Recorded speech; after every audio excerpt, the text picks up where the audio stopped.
የ1 ሚሊዮን የን አሸናፊው ማን የሚሆን ይመስላችኋል? እየገመታችሁ 1 ሚሊዮን የን ለማሸነፍ 7 ተወዳዳሪዎች በትምህርት ቤት ግቢ ውስጥ መደበቅ አለባቸው። ለ20 ደቂቃዎች ያህል በ1900 ተማሪዎች ከሚደረግባቸው ፍለጋ ያመለጠ ብቻ የሽልማቱ አሸናፊ ይሆናል። ተጫዋች 1 ቶም ልክ በትምህርት ቤቱ ውስጥ እንዳለው አይነት ተመሳስሎ የተሰራ የለስላሳ መጠጫ ማሽን ወይንም ቬንዲንግ ማሽን አዘጋጅቷል። ታዲያ ማሽኑ ውስጡ ባዶ ስለሆነ ለሱ መደበቂያነት የሚሆን በቂ ቦታ አለው። የማሽኑ ውጫዊ ገጽታ ዘይት የነካካው ቦታና ጭረቶች ሳይቀሩ በትክክል እንዲመሳሰሉ ተደርገዋል። ዋናው ነጥብ ተማሪዎቹ መጠጥ ሊገዙ ቢመጡ እንኳን ከ10 በላይ አይነት መጠጦችን በእጁ ለማቅረብ መዘጋጀቱ ነው። ተጫዋች 2 ኮቤ በስነ ጥበብ ወይንም አርት ክፍል ውስጥ መደበቅን ምርጫው አድርጓል። በእቃ ማጠቢያ ወይንም ሲንኩ መሃል ላይ የውሸት ምሰሶ ጨመረ። ይህም ቦታው ከበፊቱ አቀማመጥ ይልቅ ይበልጥ አጠራጣሪ እንዲመስል አድርጎታል። ነገር ግን ቦታውን በሚገባ አስተካከለው። ተጫዋች 3 ኦዌን በትምህርት ቤቱ የአበባ መትኪያ ውስጥ ለመደበቅ መርጧል። ለዚህም የጫካ ውስጥ መደበቂያ ልብስ አዘጋጅቷል። በላዩ ላይ ያሉት ቅርንጫፎችም ከትምህርት ቤቱ የአትክልት ስፍራ የተወሰዱ ናቸው። ተጫዋች 4 ሮና በስታዲየሙ መቀመጫ ጥግ ላይ መደበቅን ምርጫዋ አድርጋለች። ከቦታው ጋር የሚሄድ ትንሽ ሳጥን መሰል መደበቂያ አሰርታለች። ነገር ግን የሆነ ነገር የጎደለው ስለመሰላት ወንበሮችና የተለያዩ እቃዎችን በላዩ ላይ በማስቀመጥ ይበልጥ አጠራጣሪ እንዲሆን አደረገችው። ተጫዋች 5 ጆርዳን በመምህራን ቢሮ ውስጥ መደበቅን መረጠ።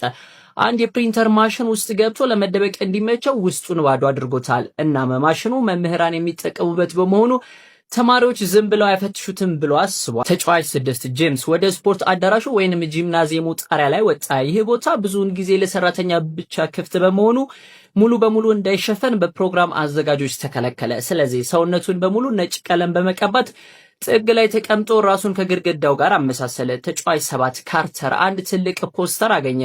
ፖስተሩ ላይ ያለውን የሰው ፊት ቀዶ በማውጣት በራሱ ፊት ተክቶ ተደበቀ። 7ቱም ተወዳዳሪዎች ተደብቀው እንደጨረሱ የ20 ደቂቃው ፍለጋውና የመጀመሪያው የጨዋታው አጋማሽ ተጀመረ። አዳኞቹ 1900 ተማሪዎች በግቢ ውስጥ እየተሯሯጡ እያንዳንዱን ቦታ ማሰስ ጀመሩ። በመጀመሪያ የኦዌን ቦታ ታየ። ነገር ግን ተማሪዎቹ ምንም አልጠረጠሩም። ኮቤ የተደበቀበት ምሰሶም የሚያስነቃ አልነበረም። ብዙም ሳይቆይ ብዛት ያላቸው ተማሪዎች ወደ ስፖርት አዳራሹ ጎረፉ። ጄምስ ከላይ ሆኖ የሚሯሯጡትን ተማሪዎች በዝምታ ይመለከት ነበር። በጂምናዚየሙ ጥግ ላይ ያለችው ሮናም አስተማማኝ ሁኔታ ላይ ነች። በትምህርት ቤቱ መተላለፊያ ላይ ያለው የቬንዲንግ ማሽንም በተማሪዎቹ ዘንድ ምንም ጥርጣሬን አልፈጠረም። ነገር ግን ነገሮች ለካርተር ጥሩ አልነበሩም። ተማሪዎቹ የካርተርን ፊት ወዲያውኑ አዩት። ጨዋታው በተጀመረ በ2 ደቂቃ ውስጥ ካርተር ተይዞ የመጀመሪያው ተሰናባች ሆነ። አሁን አብዛኞቹ ተማሪዎች ወደሚያውቋቸው ቦታዎች በማምራት መደበቂያ ሊሆኑ የሚችሉ እቃዎችን መፈተሽ ጀምረዋል። ጄምስ ያለበት ስቴዲየም በተማሪዎች ተሞልቷል። በሁሉም በኩል ያሉ መወጣጫ ደረጃዎች ያለማቋረጥ ተማሪዎች ወዲና ወዲህ እያሉባቸው ነው። ይሄኔ አንድ አይነ ርግብ የሆነ ተማሪ ጣሪያው ላይ ያልተለመደ ነገር ተመለከተ። ነገሩም ጄምስ ነበር። ጄምስም ተይዞ ከጨዋታው ተሰናበተ። አሁን በጨዋታው ላይ ቀሩት 5 ተወዳዳሪዎች ብቻ ናቸው። የኦዌን የጫካ ልብስ ታክቲክ በጣም ስኬታማ ነበር። ብዙ ተማሪዎች በፊቱ ቢያልፉም አላስተዋሉትም። በስነ ጥበብ ክፍሉ ያለው ኮቤ ግን በፍርሃት እየተንቀጠቀጠ ነው። ምክንያቱም አንዲት ሴት ተማሪ ግድግዳው ላይ ያልተለመደ ነገር አስተውላ ምሰሶን መፈተሽ ጀምራለች። በመጨረሻ ግን ምንም ስህተት ስላላገኘች ጥላው ሄደች። በሌላ በኩል በፕሪንተር ውስጥ ያለው ጆርዳን በጣም ዘና ብሎ ተቀምጧል። ማንም ይህ መደበቂያ ነው ብሎ የጠረጠረ የለም። ቶም ግን ትልቅ አደጋ ውስጥ ሳይገባ አልቀረም። 3 የስፖርት ዲፓርትመንት ተማሪዎች ሁልጊዜ መጠጥ የሚገዙበት ማሽን ላይ ለውጥ እንዳለ አስተዋሉ። ቦታው ከቤታቸው በላይ ያውቁት ስለነበር መፈተሽ ሲጀምሩ ቶም ከአንዳንድ ተገኘ። ከጨዋታውም ተሰናበተ። አሁን 4 ተጫዋቾች ብቻ ቀርተዋል።